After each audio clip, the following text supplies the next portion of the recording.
ಇವರು 200 ದಿನಗಳ ಕಾಲ ಗಿರ್ಗಿಟ್ ಓಡಿಸಿ ನಂತರ 100 ಡೇಸ್ ಸರ್ಕಸ್ ಮಾಡಿ ಇದೀಗ ಸ್ಯಾಂಡಲ್ವುಡ್ ಮತ್ತೆ ಕೋಸ್ಟಲ್ ವುಡ್ ಅಲ್ಲಿ ಜೈ ಅನ್ಸ್ಕೊಳ್ಳೋದಕ್ಕೆ ಬರ್ತಾ ಇದ್ದಾರೆ. ನಮ್ಮ ನಿಮ್ಮೆಲ್ಲರ ಪ್ರೀತಿಯ ಬಿಗ್ ಬಾಸ್ ಖ್ಯಾತಿಯ ನಿರೂಪಕ ಹಾಗೆ ನಟರಾಗಿರುವಂತಹ ರೂಪೇಶ್ ಶೆಟ್ಟಿ ಅವರು ಜೈ ಸಿನಿಮಾದ ಮೂಲಕ ಮತ್ತೊಮ್ಮೆ ಕನ್ನಡ ಚಿತ್ರರಂಗದಲ್ಲಿ ಒಂದು ಪವರ್ ಅನ್ನ ತಮ್ದಾಗಿಸ್ಕೊಳ್ಳೋದಕ್ಕೆ ಬರ್ತಾ ಇದ್ದಾರೆ. ನಾನು ಮಾತನಾಡಿಸ್ತಾ ಹೋಗ್ತೀನಿ. ಮೊದಲೇದಾಗಿ ನಮಸ್ತೆ, ಗೌರಿ ಗಣೇಶ ಹಬ್ಬದ ಶುಭಾಶಯಗಳು. ಹೇಗಿದ್ದೀರಾ? ನಿಮಗೂ ಕೂಡ ಹಾರ್ದಿಕ ಶುಭಾಶಯಗಳು. ತುಂಬಾ ಚೆನ್ನಾಗಿದ್ದೀನಿ. ನೀವು? ನಾನು ಸೂಪರ್ ಆಗಿದ್ದೀನಿ. ಅಂಡ್ ಜೈ ನೀವು ಹಾಕ್ಸ್ಕೊಂತೀರಾ ಜೈಕಾರನ ಅಥವಾ ಬೇರೆಯವ್ರಿಗೆ ಸಿನಿ ಪ್ರೇಕ್ಷಕರಿಗೆ ಜೈಕಾರ ಹಾಕ್ತೀರಾ?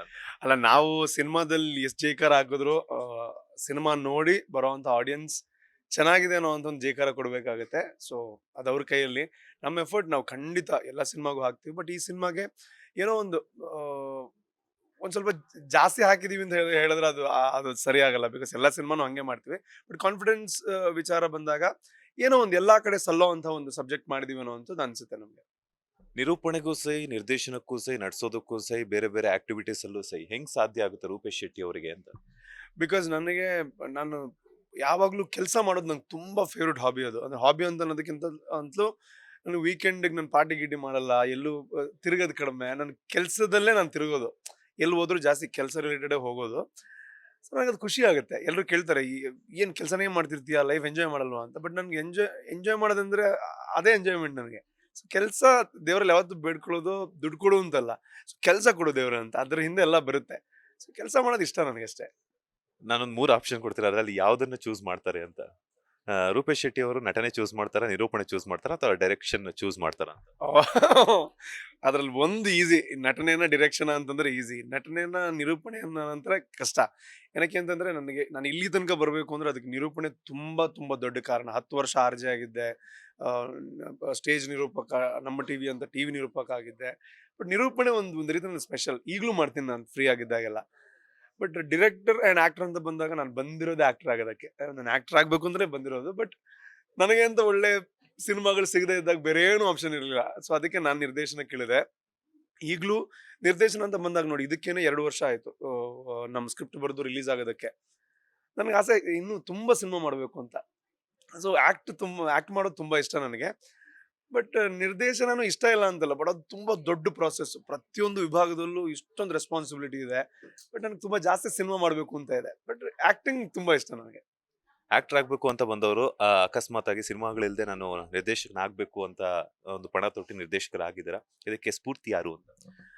ಇದಕ್ಕೆ ಸ್ಫೂರ್ತಿ ಅಂತಂದ್ರೆ ಬಹುಶಃ ಆ ಮೊಮೆಂಟ್ ಅಲ್ಲಿ ನಾನೇ ಸ್ಫೂರ್ತಿ ಅಂತ ಹೇಳ್ಬೋದು. ಅಂದ್ರೆ ನನಗೆ ನಂದೊಂದು 8 ಸಿನಿಮಾ, ತುಂಬಾ ಜನರಿಗೆ ಹೇಳಿದೀನಿ, 8 ಸಿನಿಮಾ ಫ್ಲಾಪ್ ಆದಾಗ ಬೇರೇನು ದಾರಿ ಇರ್ಲಿಲ್ಲ ನನ್ನ ಹತ್ರ. ಸೊ ನನಗೆ ಏನೋ ಒಂದು ಮಾಡ್ಬೇಕು ಅಂತ ಇತ್ತು. ಯಾರು ನನಗೆ ಸಾಥ್ ಕೊಡ್ತಾ ಇಲ್ಲ ಅಂತಂದಾಗ ನಾನೇ ಒಂದು ಸಿನಿಮಾ ಮಾಡ್ತೀನಿ ಅಂತ ಗಿರ್ಗಿಟ್ ಅಂತ ಮಾಡಿದ್ದು. ಅದು ತುಂಬಾ ದೊಡ್ಡ ಹಿಟ್ ಆಯ್ತು. ಸ್ಫೂರ್ತಿ ಅಂತ ತಗೊಳ್ಳೋದಕ್ಕಿಂತ ನಾನು ಯಾವಾಗ್ಲೂ ರಿಷಬ್ ಶೆಟ್ಟಿ ಅವ್ರನ್ನ ಜಾಸ್ತಿ ನೋಡ್ತೀನಿ. ಅವ್ರು ಮಾಡುವಂತ ಕೆಲಸ. ಅದ್ರ ಜೊತೆಗೆ ರಾಜಬಿ ಶೆಟ್ಟಿ ಅವರು ಕೂಡ ಈ ತರನೇ ಮುಂದೆ ಬಂದಿರುವಂತದ್ದು. ಅಂದ್ರೆ ಆ ಅವ್ರು ಮಾಡಿರುವಂತ ಸಿನಿಮಾಗಳು ಅಥವಾ ಅವರು ಹಿಂದೆ ಅವರು ಕೂಡ ಆರ್ಜೆ ಆಗಿದ್ರು. ಸೊ ಅವರೆಲ್ಲ ನಮ್ಮ ಊರವರಾಗಿರೋದ್ರಿಂದ ಅವರೆಲ್ಲ ನಮ್ಗೆ ಡೆಫಿನೆಟ್ಲಿ ಸ್ಫೂರ್ತಿ. ಈಗ ತಾನೇ ಮಾತಾಡ್ತಾ ರಿಷಬ್ ಶೆಟ್ಟಿ ಅವ್ರ ಬಗ್ಗೆ ಹೇಳ್ತಾ ಇದ್ರಿ. ಅವ್ರು ಮಾಡಿರುವಂತಹ ಪ್ರತಿಯೊಂದು ಸಿನಿಮಾಗಳನ್ನು ನೀವು ನೋಡೇ ಇರ್ತೀರಾ. ಸೊ ಏನ್ ಕಲಿತ್ರಿ ಡೈರೆಕ್ಷನ್ ಅಲ್ಲಿ ಆಗಿರ್ಬೋದು ಅಥವಾ ಆಕ್ಟಿಂಗ್ ಅಲ್ಲಿ ಆಗಿರ್ಬೋದು? ರೂಪೇಶ್ ಶೆಟ್ಟಿ ಅವರು ರಿಷಬ್ ಶೆಟ್ಟಿ ಅವರಿಂದ ಕಲ್ತಿರುವಂತದ್ದೇನು? ರಿಷಬ್ ಶೆಟ್ಟಿ ಅವರಿಂದ ಏನ್ ಕಲ್ತಿದ್ದೀನಿ ಅಂತಂದ್ರೆ ಡೆಫಿನೆಟ್ಲಿ ನಾನು ಅವ್ರನ್ನ ಸ್ವಲ್ಪ ಫಾಲೋ ಮಾಡಿದ್ದೀನಿ. ಏನು ಅಂತಂದ್ರೆ ಈಗ ರಿಷಬ್ ಶೆಟ್ಟಿ ಅವ್ರು ಬೇರೆ ಲೆವೆಲ್ ಅಲ್ಲಿ ಇದ್ದಾರೆ. ಸೊ ಇವಾಗ ಕಲಿಯೋದು ಅಂತಂದ್ರೆ ಎಲ್ಲರೂ ಅವ್ರನ್ನ ನೋಡಿ ಕಲಿಬಹುದು. ಅವಾಗ ಹಿಂದೆ ನಾನು ಅವ್ರನ್ನ ಅಬ್ಸರ್ವ್ ಮಾಡಿದಾಗ ಅವ್ರು ತುಂಬಾ ಫಾಸ್ಟ್ ಆಗಿ ಸಿನಿಮಾಗಳನ್ನ ಮಾಡ್ತಾ ಇದ್ರು. ಅವ್ರೊಂದು ರೀತಿನಲ್ಲಿ ಕಿರಿಕ್ ಪಾರ್ಟಿ ಮಾಡಿದ್ರು. ಟಕ್ ಅಂತ ಬೇರೆ ಪ್ಯಾಟರ್ನ್ ಅಲ್ಲಿ ಒಂದು ಸರ್ಕಾರಿ ಹಿರಿಯ ಪ್ರಾಥಮಿಕ ಶಾಲೆ ಮಾಡ್ತಾರೆ, ನಮ್ಮ ಊರಲ್ಲಿ ಮಾಡಿದ್ದು. ಅವಾಗ ಯಾವ ರೀತಿಲಿ ಅವ್ರು ಮಾಡ್ತಾ ಇದ್ರು, ಅಲ್ಲಿನ ಆರ್ಟ್ ಡೈರೆಕ್ಟರ್ ಗಳನ್ನೆಲ್ಲ ಒಟ್ಟು ಮಾಡಿ ಒಂದು ಟೀಮ್ ಮಾಡ್ತಾ ಇದ್ರು. ಅದೆಲ್ಲ ಸಖತ್ ನಾನು ನೋಡ್ತಾ ಇದ್ದೆ. ಅದಾದ್ಮೇಲೆ ಹೀರೋಗ್ ಒಂದು ಸಿನಿಮಾ ಮಾಡಿದ್ರು. ಅದಾದ್ಮೇಲೆ ಲಾಕ್ಡೌನ್ ಅಂತ ಬಂದಾಗ ಅಲ್ಲೊಂದು ಸಿನಿಮಾ ಮಾಡಿದ್ರು. ಸೊ ಅವರಿಂದ ನಾನು ಕಲ್ತಿರೋದೇನು ಅಂತಂದ್ರೆ ಕೆಲಸ ಮಾಡ್ತಾ ಹೋಗ್ಬೇಕು. ರಿಸಲ್ಟ್ ಬರುತ್ತೋ ಇಲ್ವೋ ಗೊತ್ತಿಲ್ಲ. ಇವಾಗ ನೋಡಿ, ಇವಾಗ ಅವ್ರು ಅಂದ್ಕೊಂಡಿರಲ್ಲ ಕಾಂತಾರ ಈ ರೇಂಜ್‌ಗೆ ಆಗುತ್ತೆ ಅಂತ. ಬಟ್ ಅವರು ಕಾನ್ಸ್ಟೆಂಟ್ ಆಗಿ ಒಂದ್ ಮಾಡ್ತಾ ಇದ್ರು. ಕೆಲಸ ಮಾಡ್ತಾ ಇದ್ರು. ಲಾಕ್‌ಡೌನ್ ಅಲ್ಲೂ ಕೆಲಸ ಮಾಡ್ತಾ ಇದ್ರು. ನಾನು ಲಾಕ್‌ಡೌನ್ ಅವ್ರು ಮಾಡಿದ್ದನ್ನ ನೋಡಿ ನಾನು ಮಾಡಬಹುದಲ್ವಾ ಅಂತ ನಾವೊಂದು ಏನೋ ಸಿನಿಮಾ ಮಾಡಿದ್ವಿ. ಒಂದು ಸಣ್ಣ ಸಿನಿಮಾ ಮಾಡಿದ್ವಿ. ಸೊ ಅವ್ರು ಕೆಲಸ ಮಾಡೋ ರೀತಿ ನನಗೆ ಯಾವಾಗ್ಲೂ ಒಂದು ರೀತಿನಲ್ಲಿ ನನಗೆ ಆ ಒಂದು ವೈಬ್ ಕೊಡುತ್ತೆ ಯಾವಾಗ್ಲೂ. ರಿಷಬ್, ರಕ್ಷಿತ್ ಹಾಗೇನೆ ನಮ್ಮ ರಾಜ್ ಬಿ ಶೆಟ್ಟಿ ಅವರ ಈ 3 ತ್ರಿಬಲ್ ಆರ್ ಜೊತೆಗೆ ಇನ್ನೊಂದು 6 ಎಕ್ಸ್ಟ್ರಾ ಯಾವಾಗ ಆಡ್ ಆಗುತ್ತೆ ರೂಪೇಶ್ ಶೆಟ್ಟಿ ಅವರು? ಸರ್ ಏನ್ ಗೊತ್ತಾ, ಅವರು ಪಾಪ ಇವಾಗ ಆ ದೊಡ್ಡ ರೇಂಜಲ್ಲಿ ಇದ್ರು ಕೂಡ ಅವ್ರು ತುಂಬಾ ವರ್ಷಗಳು ಸಿನಿಮಾಗಳು ಮಾಡ್ಕೊಂಡು ಆ ಒಂದು ಲೆವೆಲ್ಗೆ ಬಂದಿದ್ದಾರೆ. ಅಂಡ್ ಅವ್ರಿಗಿರುವಂತಹ ಅಗಾಧವಾದಂತಹ ನಾಲೆಡ್ಜ್ ಅಬೌಟ್ ಸಿನಿಮಾ ಇರ್ಬೋದು, ಅಬೌಟ್ ಲೈಫ್ ಇರ್ಬೋದು, ನನಗೊಂದು 5% ಇಲ್ಲ. ನಾನು ತುಂಬಾ ಕಲಿಬೇಕು. ನಾನು ಇವಾಗ ಶುರು ಮಾಡಿದೀನಿ ಅಷ್ಟೇ. ಸೊ ಅವರು ಶುರು ಮಾಡಿ ತುಂಬಾ ಮೇಲಿದ್ದಾರೆ. ಸೊ ನಾನು ಏನ್ ಮಾಡ್ಬೋದು ಅಂತಂದ್ರೆ, ಈ ಪ್ರಶ್ನೆಗೆ ನಾನು ಉತ್ತರ ಕೊಡಕ್ಕಾಗಲ್ಲ. ಬಿಕಾಸ್ ಅವರೆಲ್ಲೋ ರೂಪೇಶ್ಗೊಂದು ಅವಕಾಶ ಕೊಡ್ಬೋದು ಅಂತಂದ್ರೆ ನನಗೊಂದು ಅವಕಾಶ ಸಿಗ್ಬೋದೇನೋ. ನಾನ್ ಮನ್ಸು ಮಾಡಿದ್ರೆ ಅಲ್ಲಿ ವರ್ಕ್ ಮಾಡಕ್ಕಾಗಲ್ಲ. ಸೊ ನನ್ನ ಪ್ರಯತ್ನ, ನನ್ನ ಲಿಮಿಟ್ ಅಲ್ಲಿ ಇರುವಂತ ಕೆಲಸಗಳೇನಿದೆ ಅದನ್ನ ಚೆನ್ನಾಗಿ ಮಾಡೋದು.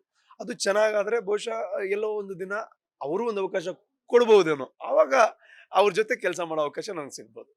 ಅಂದ್ರೆ ಈಗ ಸಡನ್ ಆಗಿ ಏನಾದ್ರು ಕಾಲ್ ಮಾಡ್ಬಿಟ್ಟು ನೀವೇನಾದ್ರೂ ರಿಷಬ್ ಶೆಟ್ಟಿ ಅವರಾಗಿರ್ಬೋದು, ರಕ್ಷಿತ್ ಶೆಟ್ಟಿ ಅಥವಾ ರಾಜ್ಬಿ ಶೆಟ್ಟಿ ಅವರು ಬನ್ನಿ ಈ ತರ ಆಕ್ಟ್ ಮಾಡಿ ಅಂತಂದಾಗ ಅಫ್ಕೋರ್ಸ್ ಬಂದೇ ಬರ್ತಾರೆ ರೂಪೇಶ್ ಶೆಟ್ಟಿ ಅವರು.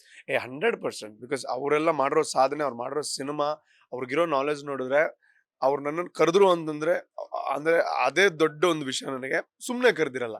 ಅವ್ರಿಗೆ ನನ್ನಲ್ಲಿ ಏನೋ ಕಂಡು ಇವನಿಂದ ಈ ಕ್ಯಾರೆಕ್ಟರ್ ಮಾಡಿಸ್ಬೋದು ಅಂತ ಅಂದ್ಕೊಂಡಾಗ್ಲೇ ಅವ್ರು ಕರೆಯೋದು. ಅವರು ಇಷ್ಟು ವರ್ಷದ ಜರ್ನಿ ನೋಡಿದ್ರೆ ಅವ್ರು ಕರೆದ್ರೆ ಯಾವ ಕ್ಯಾರೆಕ್ಟರ್ ಅಂತಲೂ ನಾನು ಕೇಳಬೇಕಾಗಿಲ್ಲ. ಸೊ ಖಂಡಿತ ಮಾಡ್ತೀನಿ. ರೂಪೇಶ್ ಶೆಟ್ಟಿ ಅವರು ನಟ ಅಥವಾ ನಿರೂಪಕ ಆಗಿಲ್ಲ ಅಂತಂದ್ರೆ ಏನಾಗ್ತಿದ್ರು? ಬಹುಶಃ ನಟ ನಿರೂಪಕ ಆಗದೆ ಇರ್ತಿದ್ರೆ ಒಂದು ನಾನು ಕ್ರಿಕೆಟರ್ ಆಗ್ಬೇಕು ಅಂತ ಆಸೆ ಇತ್ತು. ಬಟ್ ಅಲ್ಲೇನು ಚೆನ್ನಾಗಿ ಆಡ್ತಿರ್ಲಿಲ್ಲ. ಆ ಟ್ರೈ ಏನೋ ಮಾಡ್ತಾ ಇದ್ನೋ ಏನೋ. ಇಲ್ಲ ಅಂತಂದ್ರೆ ನಾನು ಆಕ್ಚುಲಿ ಇದ್ರ ಜೊತೆ ನಾನು ಒಂದು ಒಂದು ಬ್ಯಾಂಕ್ ಅಂದ್ರೆ ಪರ್ಮನೆಂಟ್ ಅಲ್ಲ, ಪ್ರೈವೇಟ್ ಸೆಕ್ಟರ್ ಅಲ್ಲಿ ಈ ಕಾಂಟ್ರಾಕ್ಟ್ ಬೇಸಿಸ್ ಅಲ್ಲಿ ಸೇಲ್ಸ್ ಮ್ಯಾನೇಜರ್ ಆಗಿದ್ದೆ. ಬಹುಶಃ ಎಲ್ಲೋ ಸೇಲ್ಸ್ ಮ್ಯಾನೇಜರ್ ಆಗಿ ಸೇಲ್ಸ್ ಕೆಲಸ ಮಾಡ್ಕೊಂಡು ಹಂಗೆ ಮುಂದೆ ಹೋಗ್ತಾ ಇದ್ನೋ ಏನೋ ಗೊತ್ತಿಲ್ಲ. ರೂಪೇಶ್ ಶೆಟ್ಟಿ ಅವರ ಮದುವೆ ಯಾವಾಗ ಅಂತ? ಅದು ನನಗೂ ಅದೇ ಪ್ರಶ್ನೆ. ಬಿಕಾಸ್ ಕೆಲವೊಂದ್ಸಲ ನನಗೂ ಅನ್ಸುತ್ತೆ, ಲೈಫಲ್ಲಿ ಎಲ್ಲರೂ ಮದುವೆ ಆಗ್ತಾರೆ, ನಾನು ಮದುವೆ ಆಗ್ತೀನಾ ಇಲ್ವಾ, ಆ ಪ್ರಶ್ನೆಗಳಿರುತ್ತೆ. ಬಟ್ ಸದ್ಯಕ್ಕೆ ನನಗೆ ನಾನೇ ಹಾಕೊಂಡಿರೋ ಒಂದು ಥಾಟ್ ಏನು ಅಂದ್ರೆ, ಸದ್ಯಕ್ಕೆ ಜೈ ಜೊತೆ ಮದುವೆ ಆಗಿದೆ ನಂದು.